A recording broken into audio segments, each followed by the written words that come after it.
Bonsoir, merci de nous rejoindre. Voici les principaux titres du journal.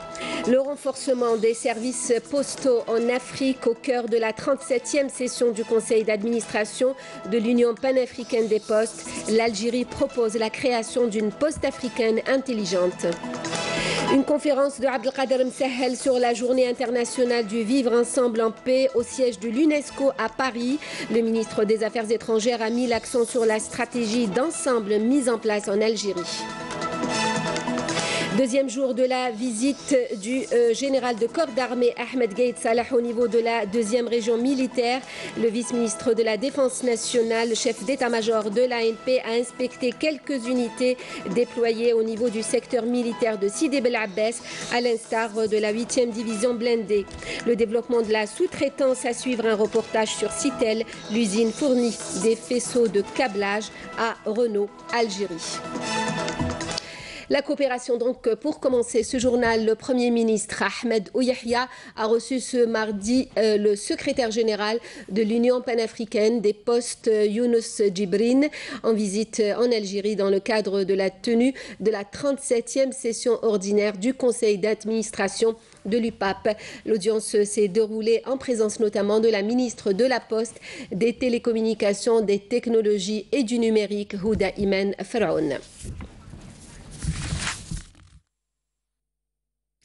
Lutte contre le terrorisme et réconciliation. Le président Abdelaziz Bouteflika a mis en place une stratégie d'ensemble, a affirmé depuis Paris aujourd'hui le ministre des Affaires étrangères.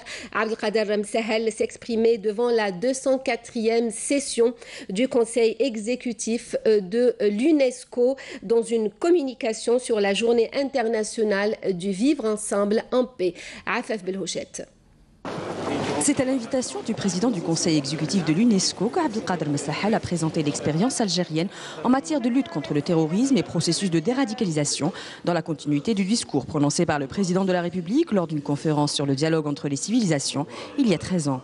Au moment où les idéologues de l'Apocalypse s'emploient à faire accréditer la thèse d'un choc imminent entre la civilisation occidentale et la civilisation musulmane et prédisaient la fin de l'histoire, le président de la République préférait, lui, voir un monde en marche vers le bonheur, sachant que ce bonheur, notre rêve à tous, dépend de notre capacité à comprendre l'autre, à l'accepter dans toute sa diversité, une diversité qui, loin de constituer un handicap, et de continuer sur le long chemin entamé par notre pays pour se reconstruire en se réconciliant d'abord, un effort sur soi que chaque Algérien se devait d'accomplir par conviction et adhésion, de le projet de la charte sur la paix approuvé à une écrasante majorité, a rappelé Abdelkader Msahel. Cette tragédie nationale, c'est tout le peuple algérien, dans toutes ses composantes, qu'on a été victime. C'est donc à ce titre que la charte pour la paix et la réconciliation nationale dispose que toutes les victimes, quelles qu'elles soient, ont donc droit à la protection et la prise en charge de l'État. Grâce à cette magnanimité et à ce sens élevé du pardon, le peuple algérien en est sorti grandi et aguerri. Il a surtout pris pleinement la mesure des dangers dont l'extrémisme violent est porteur, y compris pour les sociétés les plus soudées. Abdelkader Msahel qui souligne que l'architecture politique, juridique et judiciaire mise en place dans le cadre de la mise en œuvre de la réconciliation nationale avait pour but de ne plus jamais reproduire le cauchemar qu'a vécu notre peuple. Une stratégie basée sur des politiques économiques, sociales et culturelles, une justice sociale, la modernisation de la gouvernance et le renforcement de la démocratie comme choix stratégique et antidote au discours exclusif de haine porté par les extrémistes. En réhabilitant nos référents identitaires et nos valeurs ancestrales, en nous réappropriant notre histoire dans sa triple dimension, amazigh, arabe et musulmane, en faisant de Tamazigh une langue nationale et officielle aux côtés de la langue arabe, et de Yanayr, le nouvel an berbère, une fête nationale qui remonte à la nuit des temps, nous avons consolidé le processus de reconstruction de notre tissu social et de notre cohésion nationale sur un socle solide Une expérience qui a naturellement poussé l'Algérie à déposer la résolution qui a consacré le 16 mai comme la journée internationale du vivre ensemble en paix, adoptée à l'unanimité par l'Assemblée générale des Nations unies. Dans cette résolution, mesdames et messieurs, l'Assemblée générale souligne également l'occasion d'exprimer le désir de vivre et d'agir ensemble, unis, dans la différence et dans la diversité. On veut de bâtir un monde viable, reposant sur la paix, la solidarité et l'harmonie.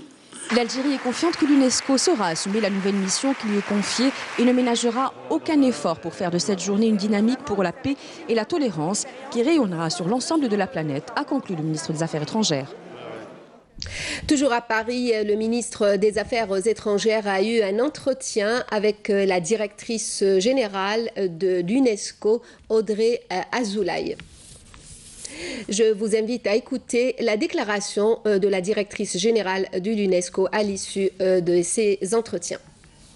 Merci. Nous avons eu aujourd'hui, dans le cadre du Conseil exécutif de l'UNESCO, une présentation très intéressante par Monsieur le ministre des Affaires étrangères de l'Algérie sur l'expérience algérienne en matière de lutte contre l'extrémisme violent, avec l'expérience à la fois dramatique dans le passé de l'Algérie et heureuse sur les leçons qu'il y a à tirer après toutes ces années difficiles, cette reconstruction, cette réconciliation. Nous avons beaucoup évoqué le rôle de l'éducation, le rôle de la culture. Et c'était un débat qu'il était important d'avoir à l'UNESCO, où ça fait partie évidemment de nos priorités de lutter contre le fondamentalisme, la radicalisation à travers l'éducation et la culture. C'est une très belle initiative qu'a portée l'Algérie auprès des Nations Unies. Et nous allons, donc le 16 mai, avoir des initiatives en collaboration justement avec l'Algérie pour célébrer cette journée du vivre ensemble dans la paix. Je vous l'annonçais en titre, les travaux de la 37e session du Conseil d'administration de l'Union panafricaine des postes ont débuté aujourd'hui à Alger. Ce conseil se réunit pour la première fois en Algérie. L'Algérie qui propose la création d'une poste africaine intelligente. Nakhla Larbi. Une poste africaine intelligente basée sur les nouvelles technologies de l'information et de la communication pour, d'une part, mettre en place un réseau postal africain unique et permettre, d'autre part, aux pays africains d'améliorer leurs activités postales. La proposition a été faite aujourd'hui par la ministre de la Poste, des Télécommunications, des Technologies et du Numérique qui s'est au passage félicité du nombre important de bureaux de poste réalisés en Algérie. La Poste est l'acteur référent du service public et concernant l'Algérie, le président de la République Abdelaziz Bouteflika a placé le confort du citoyen mais également le développement régional au cœur de son programme. En attestent les estimations fournies par l'Union postale universelle. Sur les 11 000 bureaux de poste existants en Afrique, plus de 3 800 sont opérationnels en Algérie, ce qui représente 32% de l'ensemble des bureaux de poste en Afrique, sachant que la majorité est reliée au réseau en fibre optique ou aux satellites. Accompagnée par des responsables de l'Union panafricaine et d'autres organismes et délégations, la ministre a visité le nouveau bureau de poste itinérant d'Algérie Poste qui sera opérationnel dans les prochains jours. Nous avons vu dehors, pour ceux qui ne l'ont pas vu, je vous invite à le trouver. C'est une innovation algérienne où on a des bureaux de poste mobiles qui remplissent toutes les conditions de bureaux modernes, qui offrent la connectivité, qui a une autonomie d'énergie électrique et qui peut aller dans les coins les plus reculés de nos villes et villages, dans nos forêts comme dans nos savanes et dans nos déserts, pour connecter les non-connectés. Nous avons ici le modèle dont toute l'Afrique postale a besoin. Les travaux de la 37e session du Conseil d'administration de l'Union panafricaine des postes font suite au mémorandum d'entente signé le 18 janvier dernier entre la ministre de la Poste, des Télécommunications, des Technologies et du Numérique et le secrétaire général de l'Union, Younous Djibrine. Le président du Conseil de la Nation a reçu le vice-président du Sénat de la République tchèque. Ivo Barek a salué l'expérience pionnière de l'Algérie en matière de lutte contre le terrorisme, appelant le monde entier à s'en inspirer. Abdelkader Ben Salah a présenté pour sa part un exposé sur les réformes profondes initiées en Algérie sous la direction du président Abdelaziz Bouteflika. Les deux parties ont enfin convenu d'œuvrer pour développer les relations parlementaires entre les deux pays. Le vice-président du Sénat de la République tchèque, Ivo Barek, a été reçu également par le président de l'Assemblée populaire nationale, Saïd Bouhadja. Le Conseil des participations de l'État a adopté récemment plusieurs décisions visant la relance du complexe sidérurgique d'El Hadjar. Outre la validation de la réorganisation de ce complexe sidérurgique, le CPE a donné son feu vert pour le rééchelonnement à long terme de sa dette s'élevant à plus de 122 milliards de dinars. Le complexe d'El Hadjar bénéficiera également d'un financement additionnel de modernisation d'un montant de 23 milliards de dinars. Le CPE a aussi donné son accord pour la conclusion d'un partenariat industriel selon la règle 51-49% entre ce complexe sidérurgique et le complexe émirati Emirat Zahir. À travers ce partenariat, un investissement de plus de 160 milliards de dinars sera engagé pour réaliser de nouvelles productions sidérurgiques sur le site d'El Hadjar. Le Conseil des participations de l'État a donné son accord aussi pour l'élargissement du partenariat industriel entre le groupe public Madar, ex-Société nationale des tabacs et allumettes SNTA, et l'entreprise mixte algéro-émirati United Tobacco Company. Le Premier ministère précise qu'il s'agit de la location et non de la cession, comme avancé par certaines sources, des installations et des licences de l'ex-SNTA à UTC contre un paiement de 3,5 milliards de dinars par an et la modernisation des installations et méthodes de la société publique. La société UTC est une entreprise mixte algéro-émirati avec 51% d'actions algériennes et 49% d'actions émirati.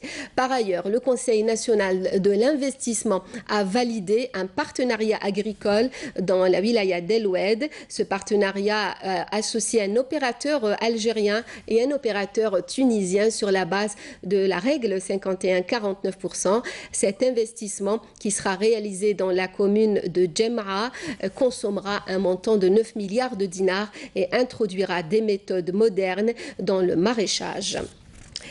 Deuxième jour de la visite du général de corps d'armée Ahmed Gaïd Salah au niveau de la 2e région militaire. Le vice-ministre de la Défense nationale, chef d'état-major de l'ANP, a inspecté quelques unités déployées au niveau du secteur militaire de Sidi Bel Abbas, à l'instar de la 8e division blindée et ses différentes unités. Salem Kazer. À l'entame, le général de corps d'armée a suivi un exposé global sur cette grande unité et sur ses missions avant de donner un ensemble d'orientations relatives à l'impératif de maintenir la disponibilité opérationnelle au plus haut niveau.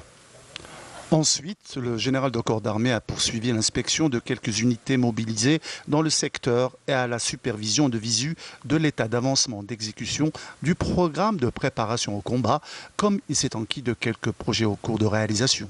Lors d'une rencontre avec les personnels des unités organiques de la division, le général de corps d'armée a prononcé une allocution d'orientation à travers laquelle il a mis l'accent sur la ferme détermination des personnels à accomplir leur devoir national sacré et leur noble mission, tout en saluant les efforts laborieux qu'ils fournissent.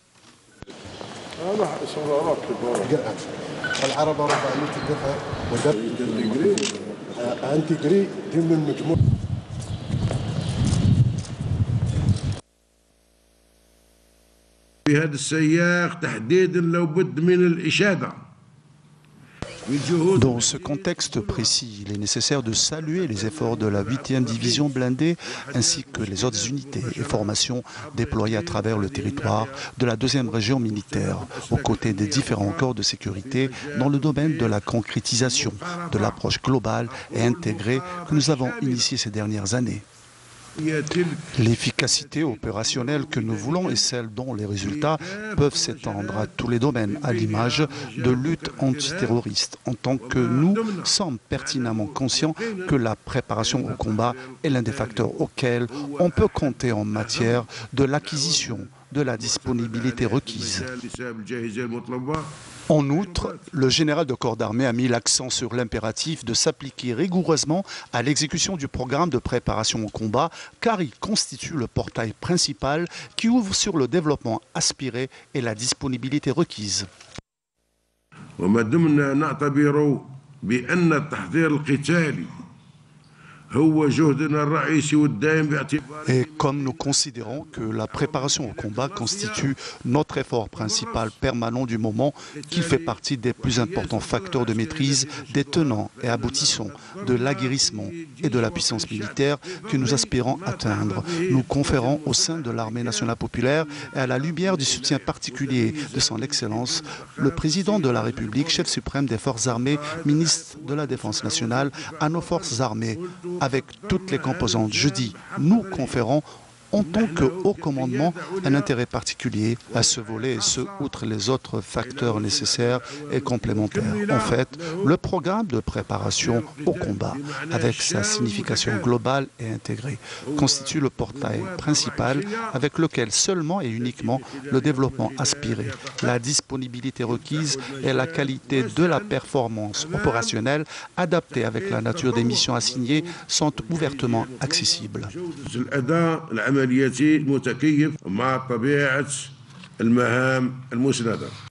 De leur côté, les éléments de ces unités ont réitéré leur entier engagement à accomplir leur mission par conviction que défendre la patrie est la plus noble de toutes les missions.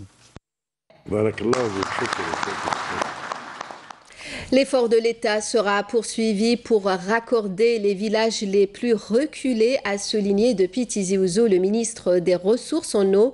Houssine Nessib a observé cependant que des projets de transfert d'eau ont été inscrits pour prendre en charge le problème des localités qui enregistrent encore des perturbations. Abdelhalim Aïch. Durant la dernière saison estivale, 14 communes sur 67 dans la wilaya de Tizi Ouzou ont connu des problèmes d'alimentation en eau potable. Plusieurs mesures ont été prises pour garantir la distribution de l'eau à ces communes qui attendent toujours l'achèvement de tous les projets d'investissement engagés dans la wilaya. La wilaya de Tizi Ouzou a bénéficié d'une enveloppe de 200 milliards de centimes supplémentaires qui vise à développer le secteur de l'alimentation en eau potable pour le citoyen. Nous allons relier la wilaya de Tizi Ouzou au barrage de Koudiet Esserdoun à Bouera. D'autre part, nous allons également relier le nord de la wilaya de Tizi Ouzou, c'est-à-dire 5 ou 6 communes, de la station de dessalement d'eau de mer de Cap Djinet à Boumerdes. Et aujourd'hui, nous avons commencé un nouveau projet. Il s'agit du transfert d'eau vers Bouzguen à partir du barrage de Tichihaf dans la wilaya de Béjaïa. En ce qui concerne les wilayas qui ont enregistré un déficit en eau potable, un programme spécial a été lancé pour leur garantir l'accès à cette précieuse ressource. À travers ce programme, le gouvernement a débloqué une enveloppe budgétaire additionnelle de 31 milliards de dinars pour ces wilayas afin de leur garantir l'accès à l'eau potable. Dans notre plan stratégique, avant la fin de l'année, toutes les wilayas qui ont souffert du manque d'eau potable se verront alimentées correctement. La wilaya de Tizi Ouzou a bénéficié d'importants projets dans le secteur des ressources en eau, à l'exemple du barrage de Sourtlata, d'une capacité de 98 millions de mètres cubes, dont le taux d'avancement est actuellement de 43%, ainsi que le projet du barrage de Sidi Khalifa, dont le ministre des Ressources en eau a lancé le début des travaux.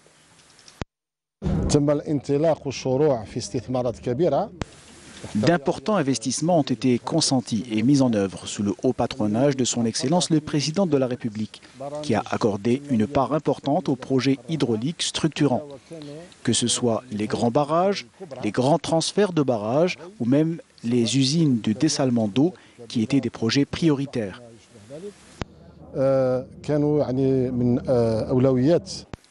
En matière d'assainissement, le département de l'hydraulique et des ressources en eau a inscrit des projets visant à améliorer le taux de raccordement de la wilaya au réseau, notamment avec une plus grande densification.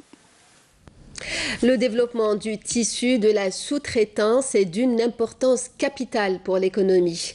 Coup de projecteur ce soir sur Citel, une usine basée à Tlemcen et qui fournit des faisceaux de câblage à Renault Algérie. Le reportage de Naïm Al-Walish. Née en 88 d'un partenariat algéro-suédois, Citel, la société industrielle des télécoms, s'attelait au départ à la fabrication des centrales téléphoniques numériques. Dès 2003, Citel, qui est une Algérienne à 65% et suédoise à 35%, est passée à la production GMS. Aujourd'hui, et depuis l'an dernier, l'usine livre des faisceaux exclusivement pour Renault Algérie. Et le matériel ultramoderne que vous voyez là fut d'ailleurs installé uniquement pour cette raison-là. À ce niveau-là, il y a pour la motorisation D4F. C'est une motorisation de la Symbol, de la voiture Symbol exactement, et la K7M pour la Stepway Essence. Citel produit 3 types de motorisation. La première motorisation est montée dans la voiture Symbol. C'est la motorisation D4F. La deuxième motorisation est la K7M qui est utilisée pour la Stepway Essence. Et la K9K, la troisième motorisation, qui est utilisée pour la Stepway Diesel. Homologuée par le constructeur Renault, l'usine ne livre pour l'instant que des petits câblages. Et pourtant, elle a la capacité d'équiper en motorisation pas moins de 1750 véhicules par semaine, sauf que pour acheter de la matière première, des fonds lui manquent cruellement. C'est un nouveau métier que nous avons acquis. Pour le moment, nous sommes seuls, mais nous savons pertinemment que le marché va se développer. Mais on a cette carte visite qu'on a pu décrocher par rapport à Renault. Quand je dis Renault, c'est le groupe Renault-Nissan à l'international. Notre banque nous a accompagnés pour l'investissement jusqu'à ce moment-là. Maintenant, le reste de l'investissement, parce que rappelons que c'est un investissement qui touche l'ensemble du véhicule. Donc nous en sommes aux divers câbles.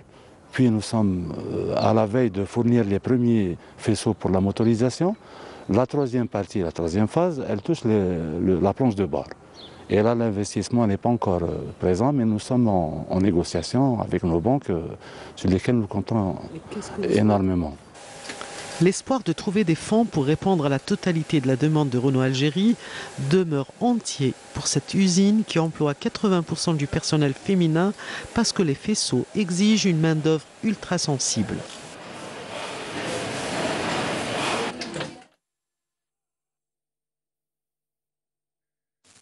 Allahu Akbar, Allahu Akbar. Ashhadu an la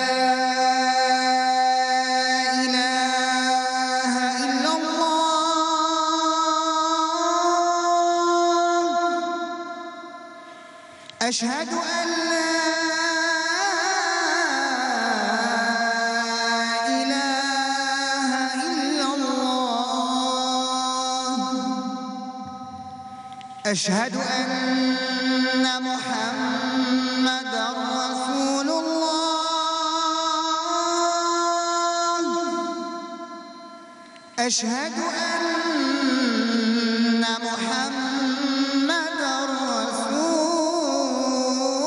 الله حي على الصلاة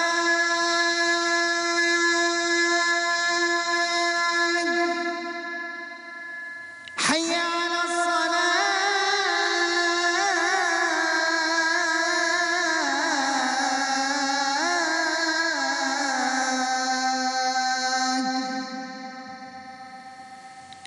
حي على الفلاح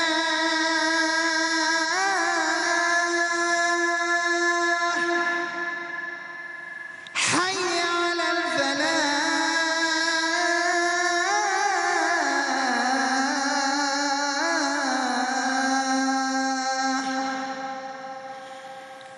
الله أكبر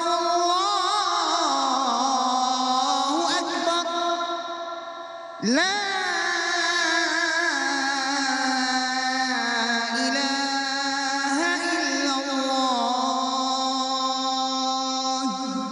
اللهم رب هذه الدعوة التامة والصلاة القائمة آت محمدا الوسيلة والفضيلة وابعثه مقاما محمودا الذي وعدته.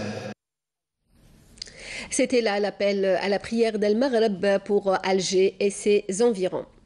L'importance des routes pour l'économie n'est plus à démontrer. À Oran, un important projet est en cours de réalisation. Il s'agit de la pénétrante du port d'Oran qui doit relier l'enceinte portuaire à l'autoroute Est-Ouest sur 26 km. Karim Haïfa.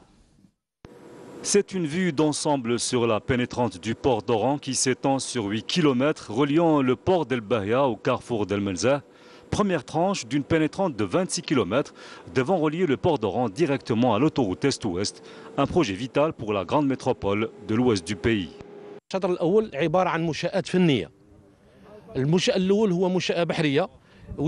Cette première tranche comporte plusieurs ouvrages d'art. Le premier est une digue qui se trouve le long de la mer sur 1700 mètres. Le second est un tunnel de 1000 mètres. Nous avons également un viaduc de 1250 mètres et un quatrième ouvrage d'art, en l'occurrence un deuxième tunnel de 1500 mètres.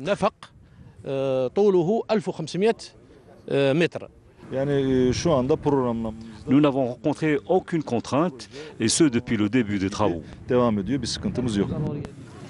Cette pénétrante permettra de fluidifier la circulation des poids lourds en créant un deuxième accès à l'enceinte portuaire et réduire substantiellement la pression enregistrée sur le réseau routier intramuros qui connaît de fréquents bouchons, notamment aux heures de pointe.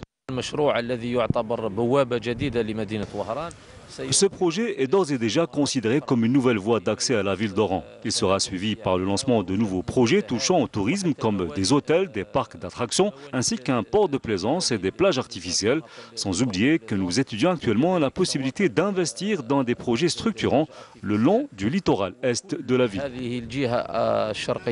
Cet axe routier vital, qui est en fait le premier tronçon de la pénétrante devant relier le port d'Oran à l'autoroute Est-Ouest sur 26 km, desservira à terme les pôles économiques de la wilaya, à savoir le port d'Oran, les zones industrielles de Battewa et de Ouatlilat, pour à terme impulser une véritable dynamique économique à toute la région. La garde républicaine, ses missions et ses différentes activités ont été mises en exergue hier à Ghardaya à l'ouverture de journées d'information sur ce corps de l'armée nationale populaire. Selm Kasser. Ouverte à l'Office des établissements de jeunes de Ghardaya, ces journées comportent une exposition de photos, de documents et d'affiches mettant en exergue les activités de la garde républicaine et l'histoire de sa création. Cette manifestation d'information qui s'inscrit au titre de plan de communication arrêté par le haut commandement de l'ANP vise à vulgariser les missions dévolues à ce corps d'armée. C'est la première fois que je viens voir cette manifestation de la garde républicaine qui nous permet d'avoir un point de vue historique sur ce corps d'armée. C'est une occasion pour le citoyen de Ghardaya de connaître ce que c'est la garde républicaine. C'est le citoyen qui bénéficie de cette manifestation d'aujourd'hui, notamment les universitaires. Des modèles d'instruments de musique utilisés par la garde républicaine et des photos de cavalerie y sont également exposés, de même que des dépliants sur les conditions d'accès aux formations offertes. La mission et activités de la garde républicaine sont en constante évolution et modernisation grâce à l'intérêt qui leur est accordé par le général de corps d'armée, vice-ministre de la Défense nationale, partant de son rôle sensible en tant que vitrine de l'armée nationale populaire. Ces portes ouvertes sont une occasion pour nos jeunes de s'informer sur la garde républicaine et les conditions d'admission et connaître les équipements que possède la garde républicaine. Et pour terminer, au nom du général-major commandant de la 4e région militaire, je déclare l'ouverture de ces portes officiellement. Ces journées d'information visent à mettre en avant l'image de marque de l'ANP, le processus de modernisation entamé pour la professionnalisation de cette institution constitutionnelle et le rapprochement des structures de l'armée du citoyen. Un terroriste s'est rendu ce mardi aux autorités militaires à Tamanrasset. C'est ce qu'annonce le ministère de la Défense nationale. Il s'agit du dénommé S. Ahmed dit Abou Aïcha qui avait rallié les groupes terroristes en 2009. Il avait en sa possession un pistolet mitrailleur de type Kalachnikov, 4 chargeurs garnis. Et grâce à l'exploitation de renseignements, un détachement de l'armée nationale populaire a découvert et détruit hier à Bouira 2 casemates contenant une bombe de confection artisanale, une quantité de munitions, une plaque photovoltaïque ainsi que des vivres, des médicaments et des effets vestimentaires et divers objets, précise le MDN. D'autre part, des détachements combinés de l'ANP ont intercepté 23 immigrants clandestins de différentes nationalités à Sidi Bel Abbès, Tlemcen et Taman Rasset. Et on termine ce journal avec Salil, une représentation sur les planches de l'Opéra d'Alger Boualem Bessaïah pour célébrer le 50e anniversaire du service national. Ilham Achir, Yasmine Chouikh.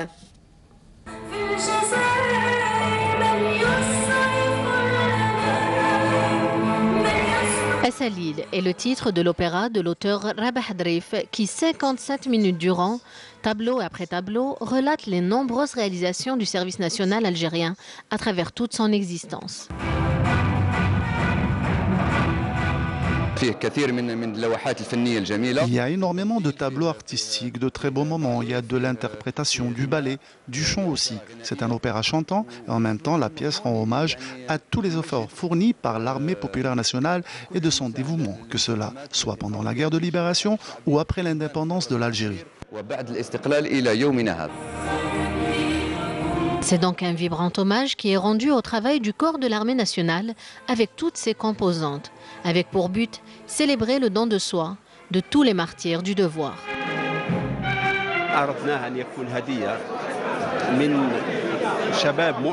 Nous avons voulu cette œuvre un cadeau de la part de jeunes qui croient et qui aiment l'art et la patrie, qui sont attachés et fidèles à la mémoire des martyrs. Bien évidemment, nous avons voulu participer aux célébrations des 50 ans de l'institutionnalisation du service national avec cette œuvre artistique.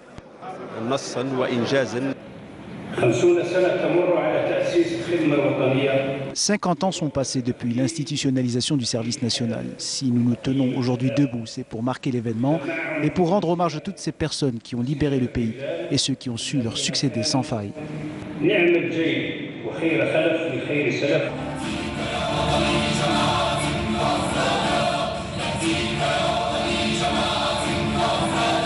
Rythmée par une musique composée par Khoïd El-Bouzienne, cette première représentation nous plonge dans l'histoire de l'édification du pays et à la contribution notable des éléments du service national.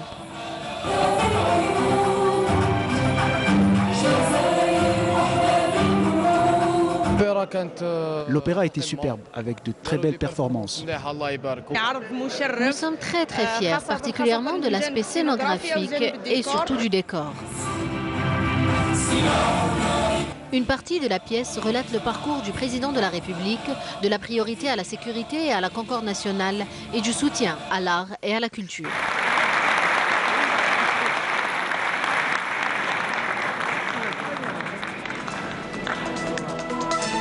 Fin de ce journal. Merci à vous de nous avoir suivis. Très bonne soirée. Merci. À demain.